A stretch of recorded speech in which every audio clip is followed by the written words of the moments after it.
Rain poured heavily that Monday morning as kids rushed inside Willow Creek Middle School. Among them walked Sasha Williams, a quiet black girl with secondhand shoes, a faded backpack, and a shy smile that tried to hide years of bullying. She came from a small house, raised by a single mom who worked late-night cleaning jobs. Money was tight, but Sasha still walked to school every day, believing education would change her life. Inside the hallway, a group of popular girls stood by their lockers, whispering and laughing the moment Sasha walked past. "There goes the charity case," one of them said. Another smirked. "Look at her cheap backpack.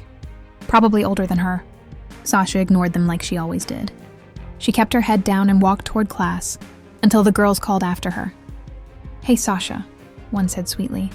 "You dropped something." Sasha turned around just as the mean girl snatched her backpack and tossed it across the hallway. Before Sasha could react, the others grabbed it too, laughing, recording, treating it like a game. Then one girl opened the school doors and shouted, "Let's see how this poor girl likes it now." They ran outside into the muddy playground and threw Sasha's backpack straight into a puddle of thick brown mud. Her notebooks, pencils, drawings, everything sank under the water.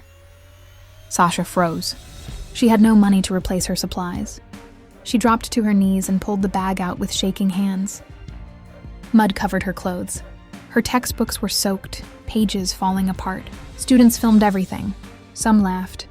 Others just watched and turned away. But one teacher, Mrs. Parker, saw it all. She rushed to Sasha, put a hand on her shoulder, and said softly, "Sweetheart, we'll fix this. Don't let them break you." Sasha forced a nod, but tears streamed down her face. That night she went home silently. Her mother gasped when she saw the mess. "My baby, what happened?" Sasha shrugged, trying to be strong. "It's okay. I'll still go tomorrow." Her mother hugged her tightly. "One day they will regret this." Sasha didn't know how. She didn't even have a backpack anymore. She went to sleep crying, believing tomorrow would be just another day of humiliation. But life was about to change, and nobody at school was ready for what was coming next. The next morning, the bullies gathered early, excited to laugh at Sasha again. They stood near the gate, waiting to record her walking in with muddy clothes or torn notebooks. But instead, a shiny black limousine slowly rolled up to the school entrance. Students gasped. Teachers stepped outside. Phones came out instantly. The limo door opened, and Sasha stepped out, not in old clothes, not with a ripped backpack. She wore a clean uniform, new shoes, braids neatly tied with ribbons, and in her hand, a brand new backpack, bright and beautiful. The hallway fell completely silent. One bully whispered, "Is that Sasha?" A chauffeur walked behind her, carrying brand new textbooks and supplies. Sasha looked nervous but confident. She wasn't smiling arrogantly, just walking like she finally belonged. The principal rushed outside. "Good morning, young lady. May I ask who arranged this?" The chauffeur replied, "Mrs. Williams, Sasha's mother." Last night, Sasha's mother had watched her daughter cry herself to sleep. She was tired of seeing her child suffer, so she called in a favor. What nobody knew was that Sasha's mom was once a caretaker for an elderly millionaire who loved Sasha like his own granddaughter. When he passed away, he left a small inheritance, just enough to help her family during emergencies. Sasha's mother never used it before, but last night she decided her daughter deserved to feel valued. The limo was not for showing off. It was a message. "My daughter is not trash." As Sasha walked inside, students stared, guilty and speechless. The bullies turned pale. Inside class, the teacher announced, "Sasha, please come forward." She did. The teacher placed brand new notebooks, worksheets, and art supplies on her desk. "Class, Sasha has always been one of our brightest students. From now on, anyone caught bullying will face suspension." Some kids clapped. Others lowered their heads.